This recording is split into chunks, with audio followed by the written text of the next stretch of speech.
Halo Sobat Sehat, perkenalkan saya Dr. Mahardika, salah satu dokter spesialis kandungan dari RSUD Ruangayur Kota Denpasar. Apakah Sobat Sehat pernah mendengar preeklamsia pada ibu hamil? 5-10% ibu hamil mengalami preeklamsia, di mana preeklamsia merupakan penyebab kematian pada ibu hamil nomor 2 di Indonesia setelah perdarahan pasca melahirkan.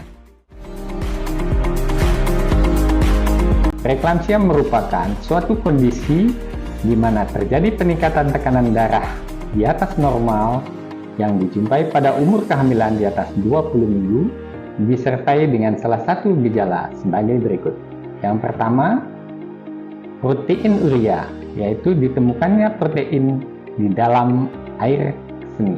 Yang kedua, trombositopenia, di mana terjadi penurunan kadar trombosit darah, salah satu komponen darah yang berfungsi sebagai zat pembekuan darah. Yang ketiga, gangguan fungsi ginjal, ditandai dengan peningkatan serum kreatinin di atas 1,1 mg per desiliter, di mana tidak dijumpai kelainan ginjal sebelumnya. Yang keempat, gangguan fungsi hati, di mana terjadi peningkatan enzim-enzim hati 2 kali dari nilai normal. Bisa disertai dengan gejala nyeri ulu hati atau nyeri perut kanan atas. Gejala lain yang bisa menyertai adalah gangguan saraf yang berupa nyeri kepala, penglihatan kabur, bahkan sampai terjadi perdarahan otak yang kita kenal dengan stroke. Dan berikutnya adalah udim paru, yaitu suatu penumpukan cairan di dalam paru-paru yang ditandai dengan gejala batuk dan sesak napas. Gejala lain yang bisa terjadi adalah gangguan plasenta yang ditandai dengan menurunnya jumlah cairan ketuban dan pertumbuhan janin yang terhambat, yang diakibatkan oleh aliran darah puteroplasenta yang terganggu.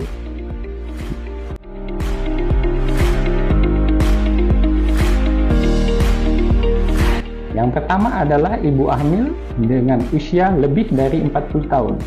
Kehamilan yang pertama, terus berikutnya adalah kehamilan dengan diabetes mellitus, kehamilan dengan riwayat preeklamsia pada kehamilan sebelumnya, ada riwayat preeklamsia pada ibu kandung atau saudara perempuan, dan juga kehamilan dengan riwayat hipertensi kronis, penyakit autoimun, dan kehamilan dengan obesitas.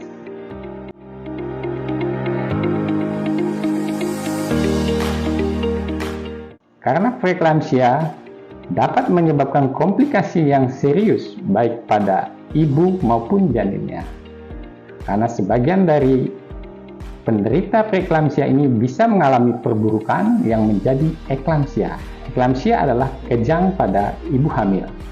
Nah, suatu kondisi ini adalah kondisi yang sangat berbahaya karena dapat menyebabkan kematian pada ibu.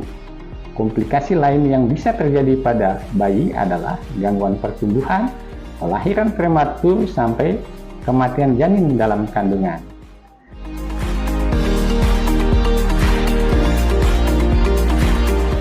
Jadi preeklamsia bukan merupakan suatu akhir dari segalanya. Bila semakin dini terdiagnosis, semakin dini penanganan, maka outcome atau hasilnya akan menjadi lebih baik.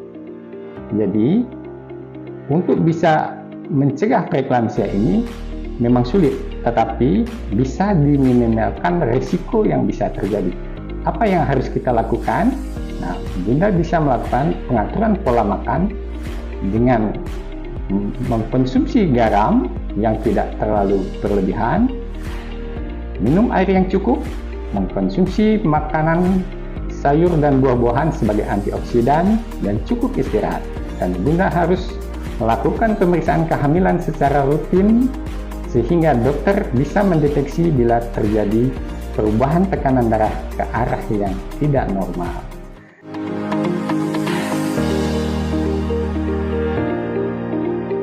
Bunda harus selalu waspada bila mengalami keluhan pusing, mual muntah, nyeri perut kanan atas, nyeri perut hebat, atau gerakan janin berkurang. Jadi Bunda harus segera ke rumah sakit bila mengalami keluhan tersebut di atas. Jadi, dapat saya simpulkan bahwa preeklamsia merupakan kondisi yang tidak bisa Bunda sepelekan, karena dia bisa menyebabkan komplikasi serius pada ibu dan bayi. Bila Bunda mengalami keluhan seperti yang saya sampaikan di atas, segeralah berkonsultasi dengan dokter kandungan Anda.